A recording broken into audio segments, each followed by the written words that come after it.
Bueno, estamos viendo el tema de los materiales. Acá tenemos el apunte.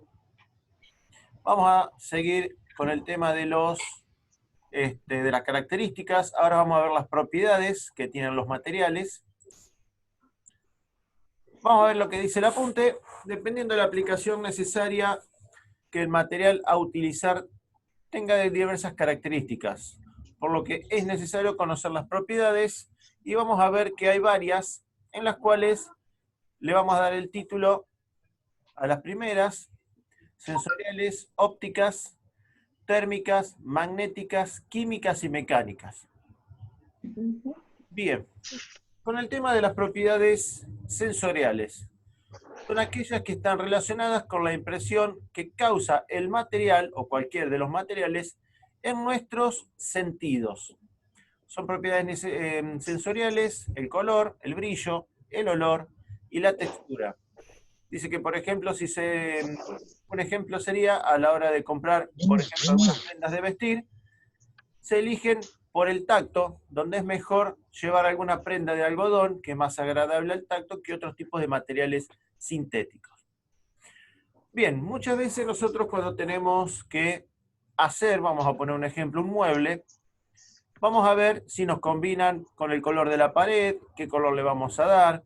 Si la pared, por ejemplo, está pintada de algún color mate o es un vidrio brillante, entonces vamos a tener que ver, por ejemplo, el mueble, si va a tener brillo o no.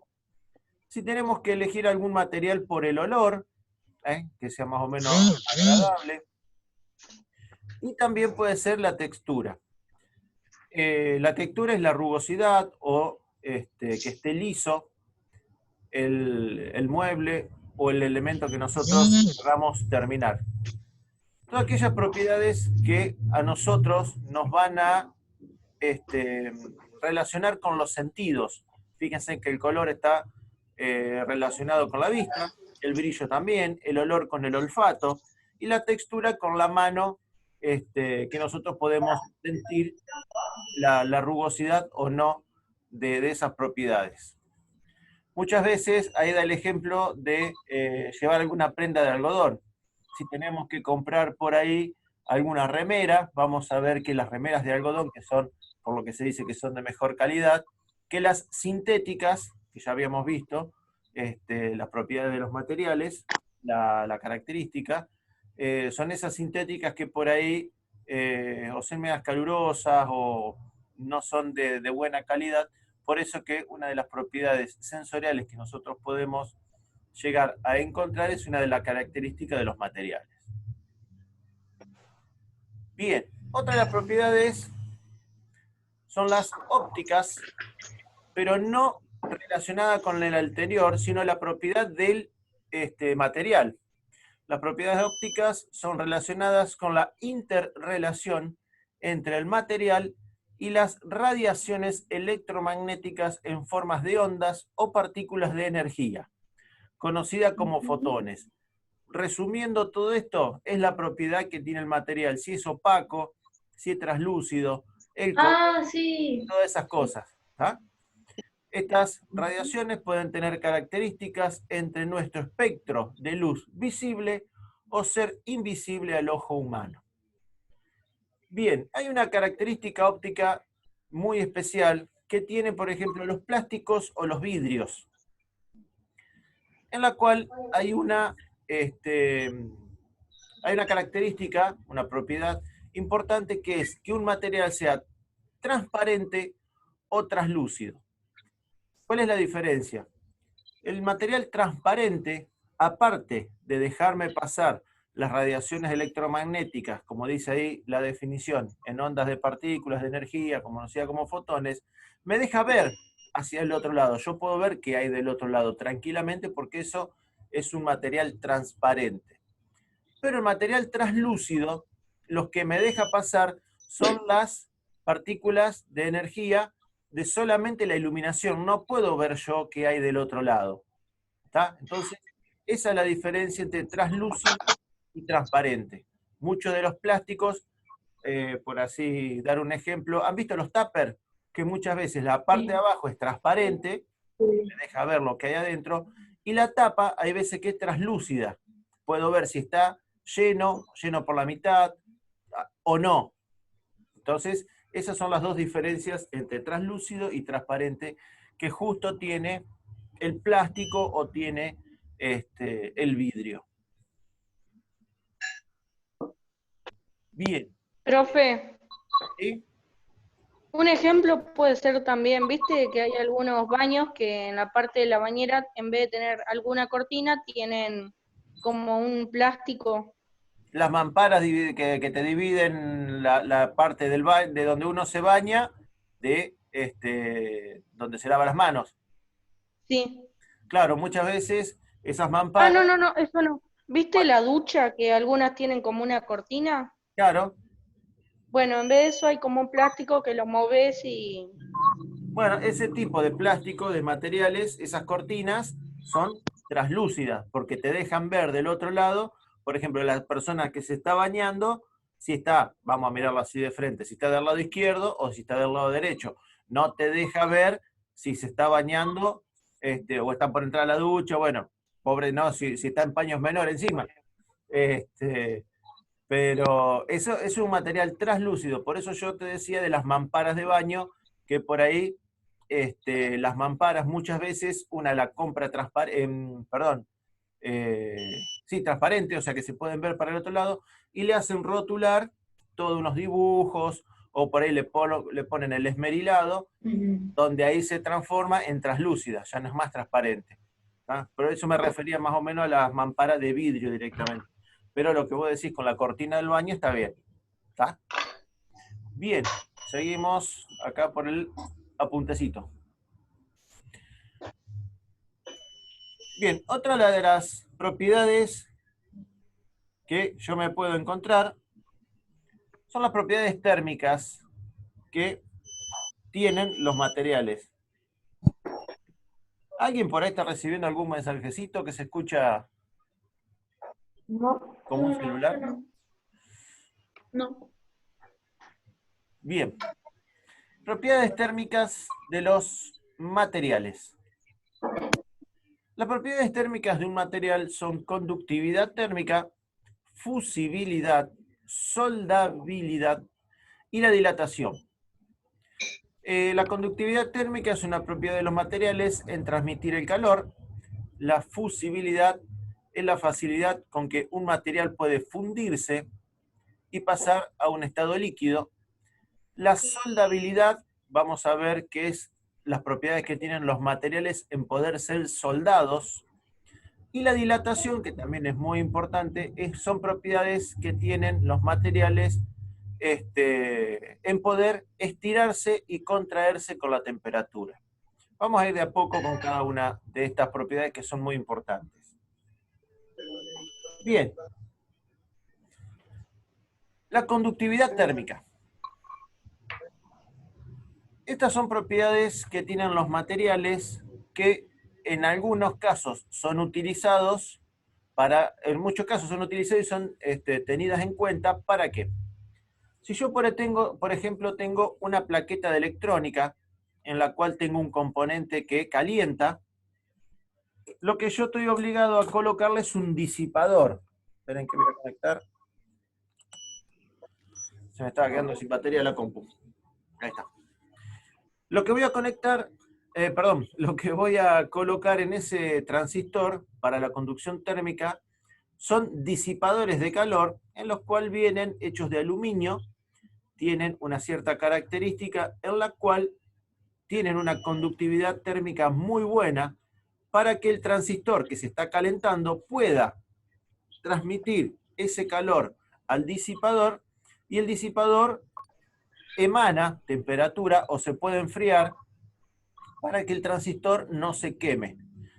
Tiene todo un cálculo en la cual tenemos que ver la cantidad de superficie que tenemos que poner en un disipador según la cantidad de temperatura, tenemos que ver a qué temperatura ese transistor se puede quemar, bueno, tiene todo un cálculo. Esa es la conductividad térmica. Como así también, esa propiedad yo la puedo usar para construir un aislante. Por ejemplo, si ustedes han visto esas cabañas hechas de madera, que por lo general saben estar en esas películas del sur y todas esas cosas, la conductividad térmica que tiene la madera es muy poca. ¿Tá? Entonces, si yo estoy adentro de una casa calentito, que puse el hogar, tengo una cierta calefacción, y afuera estoy a, qué sé yo, vamos a poner a 0 grados de temperatura, yo lo que necesito es que esa conductividad térmica, al revés del aluminio, en vez de ser buena, necesito que sea mala. ¿Tá? Entonces, lo que yo voy a usar, la madera va a ser de aislante térmico. ¿Tá? Entonces, yo voy a evitar en esa propiedad que tiene la madera de una baja conductividad térmica, en usarla de aislante. Como así también muchas veces se sabe usar el telgopor. Cuando uno por ahí tiene que armar una casa, usa parte de esa conducción térmica del telgopor entre la chapa que está arriba, que puede estar caliente o fría, y la parte de abajo, que puede ser un cielo raso, y en el medio se coloca ese telgopor, entonces para que la conductividad térmica sea poca. Entonces, si la chapa está caliente y yo abajo estoy con un aire acondicionado, para hacer rendir el frío de abajo. ¿Tá? Y si al revés, la chapa se enfría porque estamos en invierno y estoy calentito abajo, que el telgopor me sirva de aislante térmico para yo no desperdiciar el calor que tengo ahí abajo. Bien, otra de las propiedades, que es la segunda, es la fusibilidad, que es la característica que tienen los materiales para poder fundirse. ¿Tá? Entonces, yo voy a lograr o voy a usar esa propiedad de los materiales en dos grandes ventajas. Primero, que si conozco el punto de fusión del material, puedo construir una cierta y determinada, un cierto y determinado material. Por ejemplo, no sé, se me ocurre así rápido, una olla de cocina. ¿Tá? Entonces yo la puedo armar, si conozco el punto de fusión, el punto que se va a fundir el material, la puedo hacer de cobre, que vienen ollas de cobre, la puedo hacer de fundición, la puedo hacer de aluminio, porque todo lo que yo le vaya a colocar adentro y el fuego que lo voy a hacer calentar abajo, va a hacer que la comida se caliente, no se funda esa olla, porque yo la estoy haciendo de un material que ya conozco el punto de fusión, y la puedo utilizar para muchas cosas. ¿Tá? Por ejemplo, si necesito hacer una pizza en el horno, la puedo hacer de chapa. No necesariamente la puedo hacer de cobre y no necesariamente la puedo hacer de otro material. Y aparte de eso, lo que voy a evitar es que, conociendo los puntos de fusión de algunos de los materiales, lo que puedo hacer son mezclas entre uno y otro. Por ejemplo, si yo conozco el punto de fusión del cobre y el punto de fusión del bronce o de la plata, puedo hacer alguna mezcla de entre esos materiales, por ejemplo, para joyería. Hay algunos materiales que se llaman plata 900, oro blanco, que no son exclusivamente del material puro, sino que tienen una cierta proporción de un material y de otro, porque al conocer el punto de fusión los puedo mezclar. Bien, con el tema de la soldabilidad. La soldabilidad es la propiedad que tienen los materiales en poder ser unidos o soldados. Si yo necesito por ahí soldar dos chapas, una con respecto a la otra, voy a tener que buscar un segundo elemento para poder soldarlas. Ustedes han visto por ahí, en los talleres mecánicos se utiliza la soldadura eléctrica. ¿Qué es la soldadura eléctrica? Es un electrodo en la cual en la parte de afuera tiene un fundente, en la parte de adentro tiene un revestimiento que es un alambre, y yo necesito por ahí soldar las dos chapas. ¿Qué voy a hacer en ese proceso de soldar? El fundente, a través de la electricidad que a mí me va a dar la máquina de soldar, voy a hacer que el material fundente produzca una cierta temperatura, y lo que voy a hacer es, a esas dos uniones que tengo que soldar, llevarlo al punto de fusibilidad, que es el anterior, y ese alambre que está ahí al medio se me va a transformar en pelotitas de acero caliente, y se va a poder depositar en las dos pedacitos de chapa o los dos pedacitos de hierro que yo necesito unir, solamente en esa zona, y voy a lograr la soldabilidad de los materiales. Un ejemplo rápido de esta soldabilidad es por ahí, si yo necesito soldar una bajada de una chapa de zinc, o necesito soldar 2 chapas de zinc, que se hizo un agujero y se tiene que cerrar, o se tiene que abrir y poner, no sé, algún aireador o algo de eso. Lo que yo voy a hacer es armar un equipo de soldar, voy a calentar, por ejemplo, la zona en la que tengo que soldar, lo voy a llevar casi al punto de fusión, no lo puedo llevar al punto de fusión porque si no se me derrite, sino que lo voy a calentar solamente. Voy a lograr que esas zonas se puedan unir, la unión tiene que estar limpia, y lo puedo soldar, por ejemplo, a esas 2 chapas de zinc con estaño. ¿Tá? Entonces, muchas de las uniones que se hacen en ese tipo de materiales, de las chapas de zinc, es con estaño. Se puede usar otro fundente, que es el bronce o la plata. ¿Está? Entonces, yo conociendo los puntos de fusión de cada uno de los materiales y teniendo el equipo especial para poder soldar los materiales, voy a hacer que esa operación, usando las propiedades térmicas de los materiales, la pueda llegar a hacer. Hay otro tipo de uniones, por ahí se pueden poner tornillos, por ahí se pueden poner remache, bueno, la tala soldadora de punto, bueno, hay otros tipos. Yo le quería dar un ejemplo de la propiedad de soldabilidad de los materiales, las propiedades térmicas. Y por último, una de las propiedades muy importantes es la dilatación. Y esta es la que también tenemos que tener muy en cuenta en los materiales, porque ¿han visto ustedes las vías del tren? Sí. Bien. Son vías de aproximadamente unos 40 metros de largo o 30 metros de largo, en la cual obviamente no hacen un único riel del tren, por ejemplo, de Rosario a Buenos Aires, en un solo tramo, sino que mecánicamente y además por disposición física se hacen creo que de a 40 metros. Pero ¿qué pasa? Esas vías del tren, que son dobles, para que el tren apoye, están montadas sobre los durmientes de madera, ahora creo que lo estaban haciendo, no, sino que los hacen de cemento. Vamos a suponer un día vamos a poner un día jueves a las 2 de la tarde, esos rieles desde Rosario a Buenos Aires prácticamente están todos al rayo del sol. Profe, se trabó. Se había trabado. ¿Ahora sí? Sí, Ahí sí, sí. ahí está bien.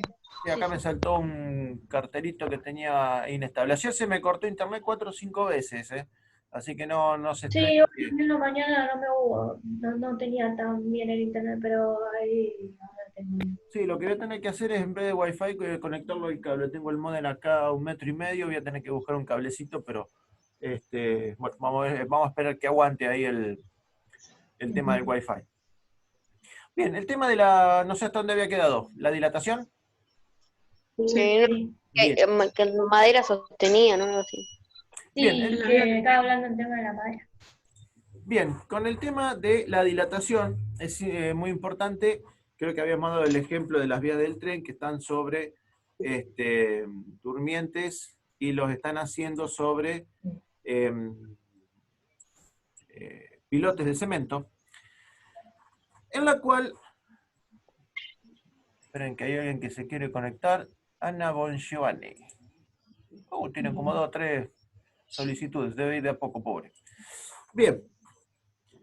Cuando esos durmientes, esas vías del tren se van a colocar en la vía, se les deja entre una y otra un espacio de aproximadamente 1 centímetro para que esas vías, al estar al rayo del sol y sobre todo en verano, el material del cual están hechos sufre una cierta dilatación. Es decir, si yo lo confecciono ese riel del tren adentro de una fábrica a una temperatura de 20 grados centígrados normal, cuando yo lo expongo a la intemperie y al doble de temperatura, posiblemente sean los 40 grados en verano, ese material va a tender a alargarse. Y en invierno va a tender a achicarse. Toda esa por la dilatación térmica de los materiales. Otro ejemplo que nosotros podemos ver de eso son las chapas de los techos de las casas, sobre todo en verano, que por ahí nosotros empezamos a escuchar que el ruido de las chapas, o que las chapas crujen, hacen un cierto ruido medio raro.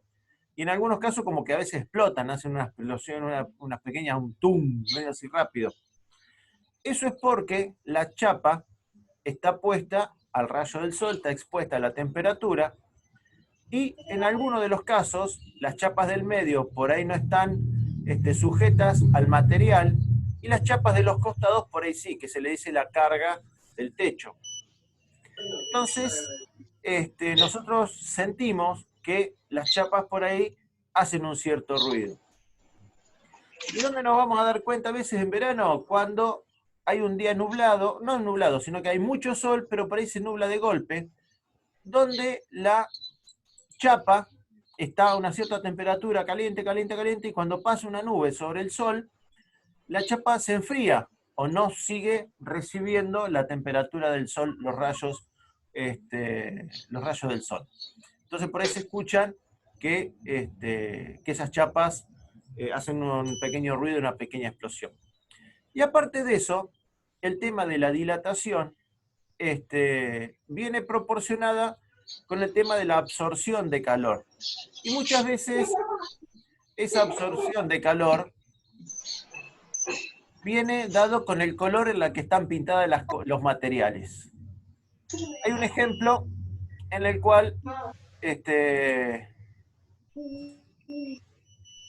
si yo tengo una chapa pintada de blanco y tengo la misma chapa, la misma superficie de chapa pintada de un color negro, y lo saco al rayo del sol, y tengo un termómetro para medir la temperatura, me voy a dar cuenta de que hay una gran cantidad de variación de calor entre la chapa que está pintada de negro y la chapa que está pintada de blanco. ¿Todo eso a qué se debe? Es que los rayos del sol, en todo material que sea oscuro y encima que sea opaco, absorbe la temperatura. Y si el material es lo más clarito posible y encima es brillante, repele los rayos del sol, y esa chapa o ese material que nosotros estamos teniendo no se calienta tanto como el material oscuro y opaco.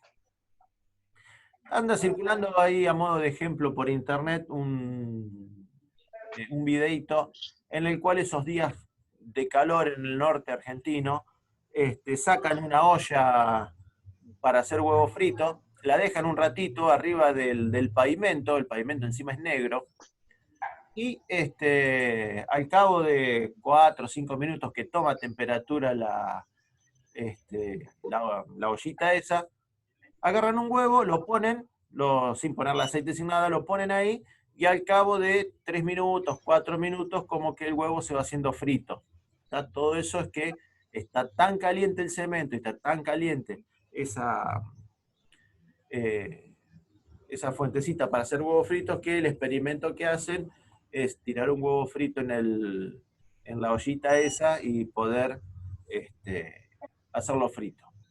Yo particularmente lo hice, le voy a ser sincero, tenía una chapa negra que la dejé un buen rato al sol, como para que levantara la temperatura, sacrifiqué un huevito y no lo hice. No se me hizo. Así que no sé si en algún lugar del norte hace más temperatura que acá, pero terminé desperdiciando un huevo que no, me quedó ahí. Se hizo apenita, o sea, cambia el color, pero... Sí, pero profe, por lo menos te sacaste la duda. Ah, no, yo seguro. Sí, esas cosas así de experimentar, y si era un experimento medio sencillito, sí, sí. Sí, Ay, yo también, yo pruebo con cualquier cosa. sí, no, sí, o sea, le voy a ser sincero, subí al techo de mi casa, puse la fuente esa para, que no me sale el nombre ahora, para hacer el huevo frito. Sí. Olla. Y lo hice y no me salió.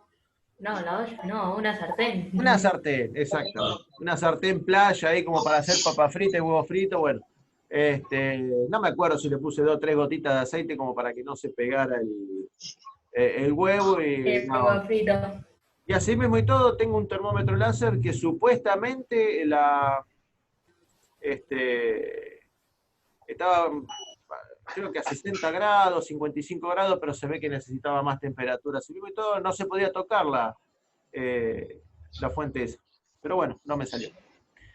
Hay otro ejemplo medio así básico con el tema de la dilatación, en la cual se coloca en una chapa. Mientras más larga la chapa, más dilatación tiene, porque tiene más material para expandirse. Se colocaba en la punta dos materiales, 2 chapitas, con una separación de aproximadamente 1 milímetro, algo así, muy chiquitito. Entonces cuando se tocaban las 2 chapitas, prendía una luz o prendía una sirena para que me dé a mí la constancia de que esa chapa se estaba estirando. Ese ejemplo lo hicimos alguna vez en la escuela. No la sacamos la chapita al sol, sino que directamente calentamos la chapa, la íbamos calentando en toda una zona como para que esa chapa se agrandara. Y la separación que tomamos, en vez de ser de 1 milímetro, fue de un cartoncito, una hojita, 2 hojitas chiquitas. Entonces, esas 2 chapitas que estaban puestas en el extremo de la chapa hacían de interruptor. Cuando esa chapa empezó a calentarse, se ve que no, dilató directamente y me hizo tocar los componentes y prendía una luz a modo de testigo del experimento que estábamos haciendo. Bien. Seguimos. Profe, ahí Ana me mandó un audio que se le había apagado la computadora y me preguntó a ver si lo podías agregar. ¿Lo podrías agregar? Ana, ¿cuánto? Ana Tino. Sí, hay una chica que me mandó. A Sí, ver. le dije que vos habías dicho que ella te mandó Con Giovanni. como 2 o 3 solicitudes. Sí, sí. Sí, tengo como 8 solicitudes de ella. Sí, le estoy poniendo que. Ahí está, hay otra más. Sí, tengo 12 solicitudes de ella. Ahí me siguen llegando. Yo le pongo admitir a todas. Como que se le corta el wifi o no puede. Como que no puede conectarse, pobre. Sí, me sale una tras de otra. Yo le puse a todo, admitir a todas. Así que calculo que se debe estar por conectar. Bien, volvemos al apuntecito. Bien, vamos a las propiedades magnéticas de los materiales. Las propiedades magnéticas macroscópicas de los materiales son productos de los momentos magnéticos asociados con los electrones individuales. Bien, acá vamos a hacer 2 grandes grupos en los cuales vamos a separar todo lo que son los materiales férreos, ¿tá? Que tienen hierro, y todos los materiales que no tienen hierro. ¿Tá? Todos los materiales que tienen hierro tienen propiedades magnéticas. Y todos los materiales que no tienen hierro no tienen este tipo de propiedades. O para mejor, vamos a hacer el de las propiedades térmicas, que es medio parecido. Cada electrón gira alrededor de sí mismo, creando un momento magnético. Las fuerzas magnéticas se generan cuando se mueven las partículas generadas eléctricamente. Bien. No sé si en algún momento ustedes han agarrado una regla o han agarrado una lapicera, la han frotado sobre algún material que puede ser algo de lana o algo de algodón y se lo han acercado al pelo. ¿Alguno ha hecho? Ah, sí, una vez Lo yo hice, hice eso. pero con un globo. Con un Yo globo. también. Bien, esas propiedades magnéticas que tienen los materiales son de poder cargarse con los electrones más o menos cantidades. Entonces, esas propiedades yo puedo utilizarlas para distintos usos que yo les pueda llegar a dar.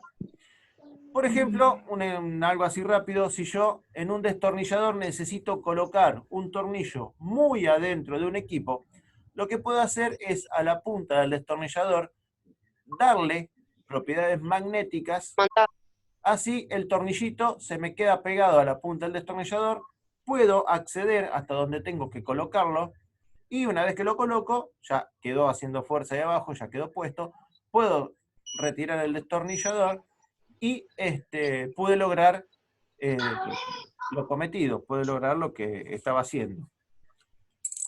Otra de las propiedades magnéticas es, por ejemplo, si yo tengo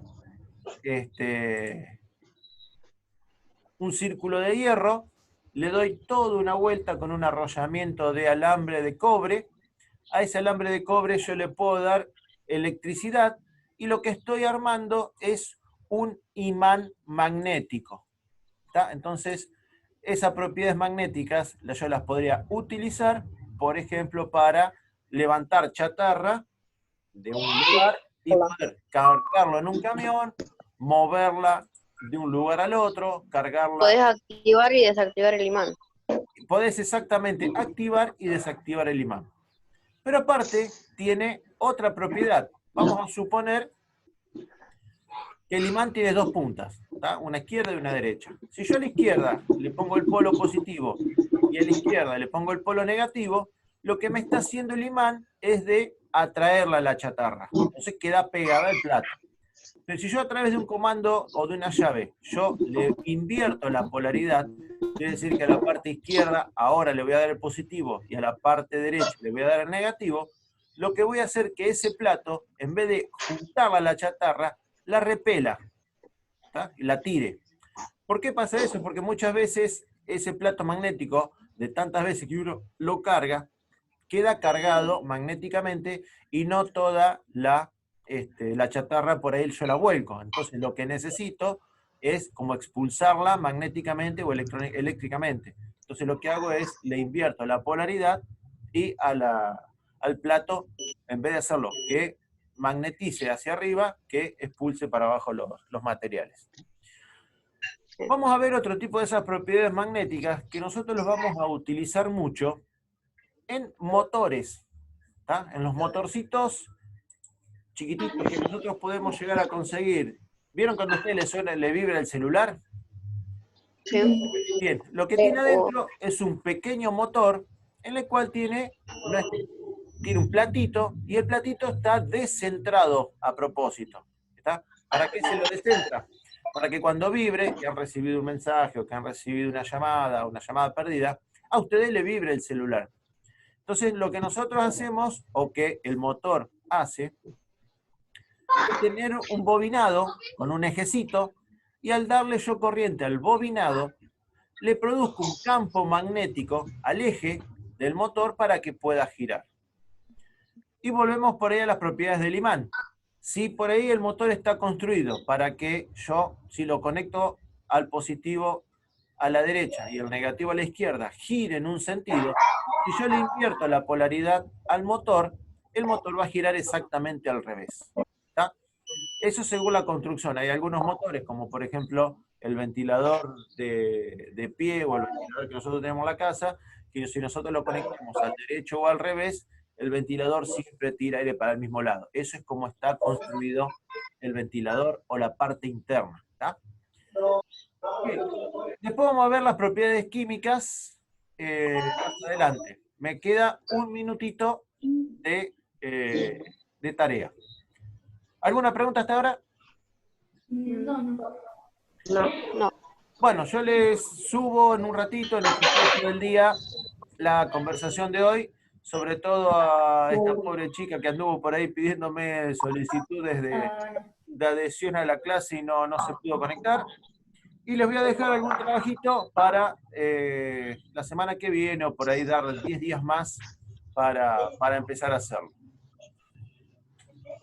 Bien, la clase que viene entonces seguimos, vamos intercambiando una de sistema y otra de procedimiento, así nos vamos manteniendo al tanto todas las semanas.